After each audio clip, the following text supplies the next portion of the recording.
Hey, everybody, Chris Schlemer coming to you live from Bull Expo. Got to say, the next chapter's begun. It's an exciting day here, and celebrating the excitement here is Wes Malott. Wes, thanks for coming out, being a part of it. Man, I can't wait to see these new balls. I know everybody's excited at home and basically around the globe, as now everybody's got to finally see the balls. And man, I gotta pick your brain a little bit here. We gotta talk about these. So I know you haven't got to throw these yet, but obviously we're gonna talk about them. Menace, Sinister Core, solid cover. It's gonna add to the HB4 line. What do you think?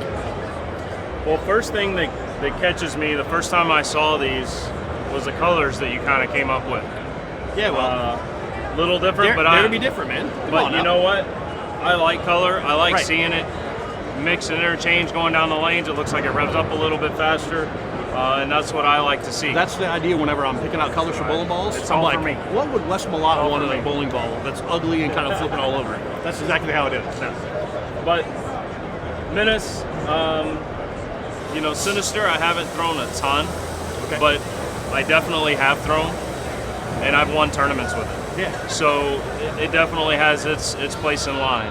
Like, me and Stu were talking before, and it's one of those things that we were talking about, the stuff that happens on tour, because I still come out and help every once in a while. And, when you guys have the longer patterns, like the hypercell is good when there's a lot of oil, but sometimes that cover starts to be just a little too early. So now this is going to clear that spot, where the Sinister tends to shoot a little past it too far, and sometimes, like hypercell skin, I know you're a guy that you rather sometimes use a pearl and put some surface on it and get the shape. But every once in a while, having a solid that clears and shapes would be a good option as well, and that was kind of the idea of adding that to the lineup. So, might actually get some play for it. And to add to that, now we're kind of throwing the solid in, and what I see out of the Sinister as well, and I've got to put it onto the core, is you get a pretty smooth and continuous motion with it, which might not be exactly what our eye might want to see or like to see, but it's what we need to create the better angles to get the pins moving around the way we need. And that's what I really see out of this core. And now we're putting this solid cover on it, and I think it's going to make even more of that. And the other part of it too, because that's what I said I wanted to talk to you about it, because you have some pro shops back home. So going from the pro shop side of things, obviously like to your league bowlers or even the tournament bowlers you drill for, like I've been telling people, it's one of those things reaction-wise, once people get to see it and throw it, it's borderline like virtual gravity-esque. It's one of those deals that for the people that go down and in, like I myself threw it, I'm hard and straight, man, I can pipe it, and Carolyn was like, man, I can play the gutter, I can move and hook it. So we're both kind of straighter players, and obviously you curve it, but man, your league bowlers, that's going to be, I don't know, in the center and stuff. That stuff kind of popular in your shops, or? Yeah, I mean, especially at home where we're at Highland Lanes in Austin, Texas. They go 41 feet on the house pattern. It seems pretty slick. Oh, gotcha. So, I'm having to drill a little bit stronger balls to be able to pick up so that they don't go too long and start creating some crazy angles. Right. So definitely seeing some stronger stuff. And, this I think is going to be something that that I sell quite a bit of in that price point because of what I see on the lanes. Right. I mean, we've got Brunswick Pro-Am lane, so we got a hard surface there. Gotcha. And a longer pattern. Yeah. And we use ice, so all these things, go together to really make sense for some of these balls. And so to complement that too, having variety for not only your customers but you guys on tour, but going to the haywire. Yeah, brought back the Disturbed core, put the hypercell cover on it. Man, like we were just talking about with your league bowlers, that's going to give them even another variety, and that's one of the things that. Well, the idea whenever we're designing bowling balls, it's not so much, hey, what we're trying to do on tour. It's how does it fit in the rotor grip line top to bottom, and how does it kind of mesh across with the storm side. So it's kind of meshing. And this was one of those things we were missing, this type piece between our two brands, Storm and Roto Grip, but also just the masses. Everybody loves Disturbed hypercell. So I know you might be maybe a little excited about this one. Yeah, this one here is probably the one I'm most excited about. Sure, the colors are a little crazy, but I like it. They don't blend real well. They're more blotchy. Yeah. And I'm liking what I see there. The thing that I'm really and I didn't know this really until I saw you this morning when we got here, is it has that hypercell microbite cover on it. And the reason why Disturbed wasn't necessarily one of my favorites. Wasn't one of your favorites, right? The ranged, I used a little bit more, but still sometimes a little bit too weak to cover. You're in a silo though a little bit. Asylum a little bit. Yeah, but it was never one of those like, oh, this is a ball that I have to throw all the time. You always had a better option. The thing that I think I'm going to like about this, and what's coming to my mind is Hypercell, when we came out with that last year. When I first saw it, and we were going to do some test videos with it, and I knew we had the microbite cover on it. I knew it was like an original cell core. It was a solid, and then I see the surface on it, I'm like, guys, how are you expecting me to try and make this thing look good? And then when I actually threw it, I was shocked at the motion that it gave me.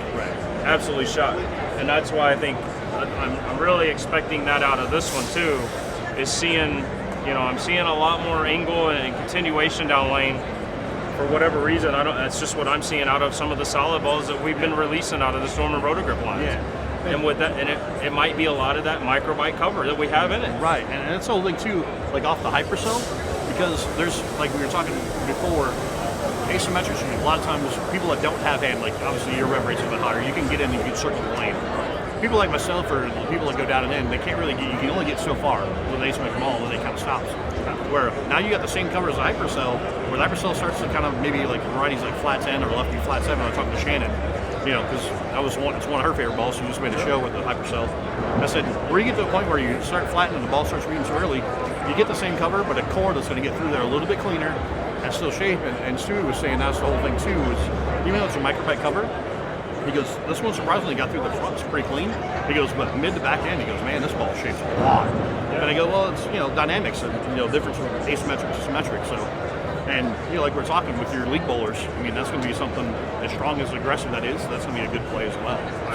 I totally agree 100%. Again, that 43 diff in it, it's going to give you a little bit smooth and controlled shape. It's not going to want to really jerk off of it. It's going to give you that motion that we need. It might not necessarily be what we exactly want to see, the big hockey puck shape, but it's going to give you a little bit more control, and that's what we need. Their shapes, right? And so another thing we want to talk about, HP2, again, trying to fill gaps, and we had a solid there a while back with the Rumble, but it shaped the lane okay, but it wasn't like never that, like we talked about, like, oh, this is a go-to ball, like you always had a better option. I think the reason with that is just the diff. We just didn't have quite enough diff in a solid ball, and so this is a little bit more diff. We took that record core, same shape, change the slug. So obviously it's not as dynamic as a record, but it's more than what the Outcry Uproar is. And obviously you've had pretty good success with those balls, and you like those. So, but a solid cover, and like Stewie was telling us, it's one of those things that sometimes on tour we get on the drier conditions, and sometimes our balls see the friction a little too hard. And this one actually sees the friction and kind of just rolls off of it. And this is one of his favorite balls. And man, it's surprising because he's an HV2 guy. You're the HV2 guy, and you're like, well, I'm excited for those too. So it's kind of awesome that, it's another piece of the puzzle. So. And this one I'm excited about too, because you mentioned it's the same shape as the Wrecker, just changed the density in that puck. Right. And the Wreckers, as we all know, a few years ago was one of my favorite balls, throwing it everywhere.